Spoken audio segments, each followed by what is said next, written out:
तस्वीरें हम आपको दिखा रहे हैं। ठीक 11 बजे से कैबिनेट बैठक शुरू हो गई थी। हालांकि अभी बीच में ब्रेक चल रही है। मुख्यमंत्री जयराम ठाकुर की वीडियो कॉन्फ्रेंसिंग है केंद्रीय मंत्री अमित शाह के साथ, और इस वजह से बीच में ब्रेक लेनी पड़ी है। इसके बाद फिर से कैबिनेट बैठक जारी हो जाएगी। 60 के करीब एजेंडास है। चलिए, कैबिनेट बैठक की तो हम यहाँ पर बात कर ही रहे हैं, लेकिन बात अगर सचिवालय की बाहर की भी करें तो अनेकों वर्ग यहाँ पर पहुंचे हुए हैं इस उम्मीद के साथ कि शायद इस कैबिनेट की बैठक में इनका मसला हल हो सके। इस वक्त सबसे ज्यादा हताश वो युवा चल रहे हैं जिन्होंने भर्तियों के लिए यहाँ पर पूरे जोरों से तैयारी की थी, लेकिन उसके बाद अब इनका मैटर कोर्ट में फंसा हुआ है, रिजल्ट नहीं निकल रहा है। ये युवा इसलिए सबसे ज्यादा परेशान चल रहे हैं क्योंकि जल्दी ही अभी आचार संहिता लागू हो सकती है, और अगर ये रिजल्ट फंस जाता है तो फिर जाहिर सी बात है ऐसे में इन्हें नौकरियों से वंचित रहना पड़ेगा, जहां पर बेरोजगारी का स्तर वैसे ही काफी ज्यादा बढ़ता जा रहा है। जेओए आईटी पोस्ट कोड 817 के अभ्यर्थी इस वक्त यहाँ पर मौजूद हैं। इनकी भर्ती प्रक्रिया कब से शुरू हुई थी, उसके बाद अभी तक रिजल्ट आउट क्यों नहीं हो पाया है, बीच में कौन सा झगड़ा पड़ गया है, आइए इन्हीं की जुबानी जान लेते हैं।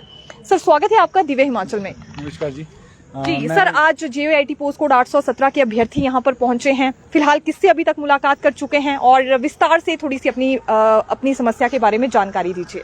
नमस्कार मैम। हम अभी जैसे सुबह से आए हैं, सुबह 7 बजे रूम से निकल आए थे, और काफ़ी दूर दूर से आए हैं। कांगड़ा से, बिलासपुर से, चंबा से भी कई बंदे आए हैं, तीसा से भी आए हैं। हमारा एक्चुअली ये है कि जो जेओए आईटी 817 है वो 2020 में 727 पोस्ट कोड था, उसको कन्वर्ट करके 817 में किया। 817 में 20 में नोटिफिकेशन निकलती है। उसके बाद देन 21 मार्च को पेपर होता है 2020 को।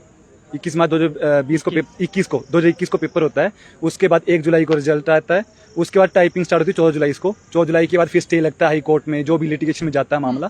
फिर हाई कोर्ट से 31 दिसंबर को अभी रिजल्ट आया, जो भी है डिसीजन आया हाई कोर्ट का। उसमें आया जो लिटिगेशन फ्री है उसको प्रोसेस को चला दिया जाए। अब वो प्रोसेस चला, वो सब कुछ हुआ, डॉक्यूमेंटेशन हो जाती है अभी 1 अगस्त से लेकर 31 अगस्त तक, अभी 2022 में।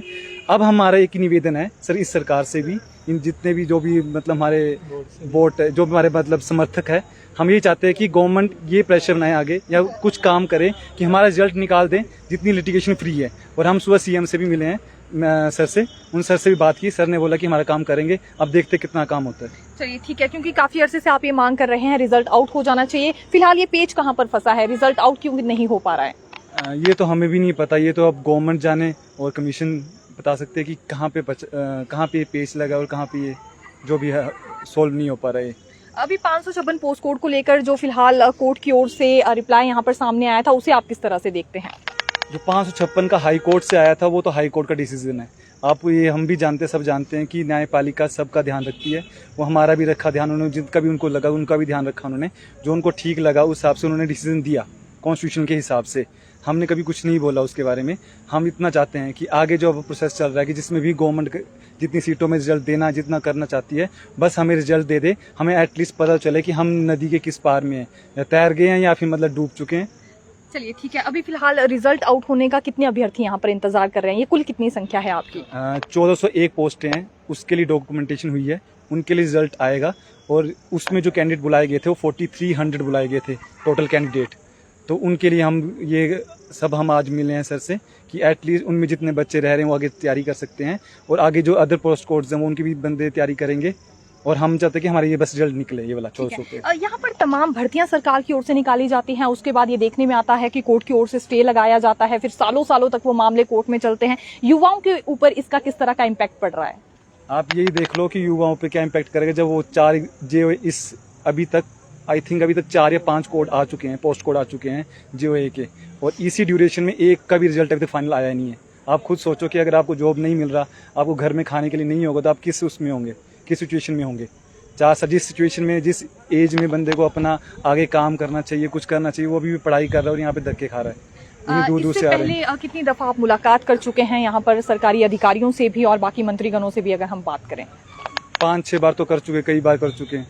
हर कोई किससे पूछो, किससे बात करो तो वो बोलते हैं उनके पास जाओ, उनके पास जाओ।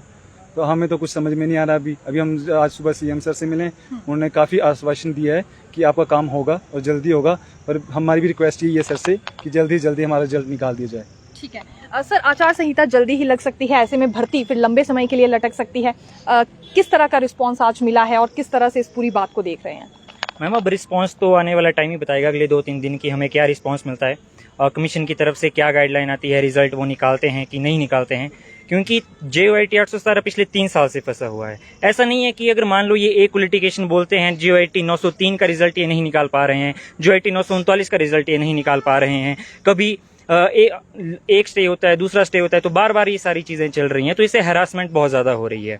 तो इसलिए अब हम चाहते हैं कि इस हरासमेंट को बंद किया जाए। चंबा से लोग 24-24 घंटे का 12-12 घंटे का सफ़र करके आ रहे हैं, तो बहुत हरासमेंट हो रही है। तो हम चाहते हैं कि हरासमेंट बंद हो और रिजल्ट आए, 1 आए 2 आए, सारे रिजल्ट आए और ये ज़्यादा फंसना बंद हो।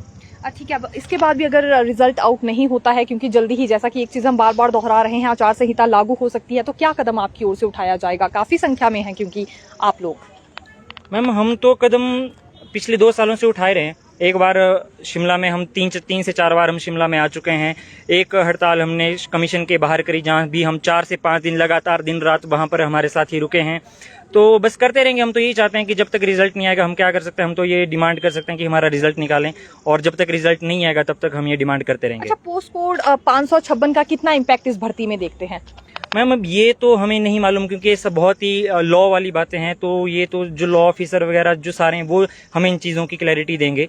तो हमें इसमें कुछ भी क्लैरिटी नहीं, ना हमीरपुर बोर्ड हमें बता रहा है कि हमारा रिजल्ट क्यों डिले हो रहा है। अगर हो रहा है तो उनको एक क्लैरिटी हमें देनी चाहिए कि इस चीज़ के लिए डिले हो रहा है और इतने टाइम तक होगा, तो हमें क्लैरिटी मिल जाए। तो हम ये तो चाहते हैं क्लैरिटी तो मिले। ठीक है, कमीशन की तैयारी फिलहाल युवा कर रहे हैं और दिन रात इन्हें मेहनत करनी पड़ती है। उसके बाद जाकर भर्ती प्रक्रिया के कई तरह के प्रोसेसेस भी यहाँ पर पूरे हो जाते हैं, यानी कि अगर हम लेवल्स की बात करें और फिर अंत में रिजल्ट आउट नहीं किया जाता है, जिस वजह से ये काफ़ी ज़्यादा परेशान हो जाते हैं। कुछ एक लड़कियां भी इस वक्त हमारे साथ यहाँ पर मौजूद हैं, जानना चाहेंगे फिलहाल इनकी ओर से भी इसमें क्या कुछ कहना है। बस मैम, हम तो यही चाहते हैं कि हमारा रिज़ल्ट जल्दी से जल्दी आ जाए तो हमारे लिए उतना ही अच्छा है। देखो, आप ही देखो कि मतलब 1-2 साल से ये रिज़ल्ट कब से फंसा हुआ है, इसमें और भी है और पोस्ट कोड है, वही इसमें फिर से रिपीट हो जा रहे हैं। और आप देखो आगे जो इन्होंने मतलब नई वैकेंसीज निकाली है, वो उसमें भी वही वाले बच्चे होंगे, तो उससे अच्छा है तो हमारा रिज़ल्ट जितना जल्दी आता है हमारे लिए उतना ही अच्छा है। नहीं तो अदरवाइज़ अगर और डिले करते फिर कोड ऑफ कंडक्ट में फंस जाएगा, फिर हम और नेक्स्ट ईयर चले जाएंगे, तो हम तो उतना ज़्यादा हरास होंगे। तो हम तो यही गुजारिश करते CM सर से कि बस हमारा रिजल्ट जल्दी से जल्दी दे दे। घर में अभी किस तरह की परेशानियां आ रही हैं, अगर आर्थिक तौर से भी हम बात करें? मैम, घर में तो ऑब्वियसली आएगी, सभी स्टूडेंट है। देखो, हमें, मैं अपना पर्सनली बताऊँ तो मतलब मुझे 1-2 साल मतलब हो चुका है तैयारियां करते हुए, तो ऑब्वियसली होता ही है, सबका अपना अपना सिस्टम होता है। मेरा अलग होगा तो होती है, सबको प्रॉब्लम होती है। तो हम तो यही चाहते हैं। अब देखो, स्टूडेंट लाइफ में ज़्यादा प्रॉब्लम होती है। कई लोग हमीरपुर जा रहे हैं जो भी है हड़ताल के लिए, तो वहाँ से इधर उधर जाना होता है, मतलब बस में जाना है, आपको 2-3 हज़ार उसमें खर्च हो जाते हैं। DD के लिए आप जा रहे हो, टाइपिंग के लिए आप जा रहे हो। अभी आप देखो, चंबा से आए हैं, किन्नौर से आए हैं, धर्मशाला से, मैं खुद रामपुर से आई हूँ। तो आप देखो मतलब कितना हरास हो रहा है बच्चा, कितना ज़्यादा हो रहा है, और मतलब इतना बुरे लेवल का हो चुका है ना इस टाइम, मतलब हमें समझ नहीं आ रहा हम क्या करें। मतलब हम अब यही चाहते हैं कि हमारा रिजल्ट जल्दी से जल्दी दे दे। अब अदरवाइज हमें और डिले करेंगे, हम नेक्स्ट वही पोस्ट कोड के लिए हम फिर से वही पढ़े जा रहे हैं, हम फिर से पढ़े जा रहे हैं, और उसका भी हमें गारंटी नहीं है कोई कि हाँ उसमें भी हमारा फाइनल हो जाता है। क्योंकि देखो, आप वही पोस्ट कोड है और ऑब्वियसली प्रोसीजर वाइज चलेगा ना, तो 817 चलेगा, फिर 903 है, फिर 939 है, फिर उसके बाद जाके 965 है। तो बच्चा क्या ही करेगा, बताओ, आप ही बताओ हमें। ठीक है, बहुत बहुत शुक्रिया हमसे बात करने के लिए। अभी फिलहाल यहाँ पर देखा जा सकता है JOIT पोस्ट कोड्स की जितनों की भी हम बात कर ले, कुछ ना कुछ इसमें पेच फंसे हैं, भर्तियां लटकी हैं, और ऐसे में पोस्ट कोड 817 की अभ्यर्थी तो पिछले 2 वर्षों से यहाँ पर इंतजार में बैठे हुए हैं। अब अगर आचार संहिता लग जाती है तो इनका रिजल्ट फिर से फंस जाएगा, यानी कि फिर इन्हें इंतजार करना पड़ेगा अगले सरकार का, अगले वर्ष तक का। तो कब तक ये इसी तरह से बेरोजगार बैठे रहेंगे, वो भी तब जब इन्होंने एक तरह से ये भी ठान लिया हो कि कमीशन इनका लगभग क्लियर हो ही चुका है, महज रिजल्ट का इनका भी यहाँ पर इंतजार हो रहा है। सरकार की ओर से हर बार आश्वासन यहाँ पर जरूर दिए जाते हैं, लेकिन अभी तक रिजल्ट आउट नहीं हो पाया है। अब इन्हें एक बार फिर एक तरह का यहाँ आश्वासन मिला है। देखना होगा आचार संहिता लागू होने से पहले पहले ये रिजल्ट भी आउट हो पाता है, नहीं हो पाता है। तमाम ऐसे ही वर्ग आज यहाँ पर अपनी अपनी समस्याओं को लेकर पहुंचे हुए हैं। चलिए, अगर कर्मचारी वर्गों की बात करें तो उनकी अपनी समस्याएं चली हुई हैं, लेकिन दूसरी ओर ये बेरोजगार युवा भी हैं जो पढ़ लिख कर मेहनत कर रहे हैं, दिन रात एक कर देते हैं कि किसी तरह से एंट्रेंस टेस्ट क्लियर हो सके, लेकिन उसके बावजूद भी अगर दर-बदर की ठोकरें इन्हें खानी पड़े तो फिर भर्तियां निकालने का ही क्या फायदा है। तो फिर मिलेंगे नई खबर के साथ। देखते रहिए दिव्य हिमाचल टीवी। धन्यवाद।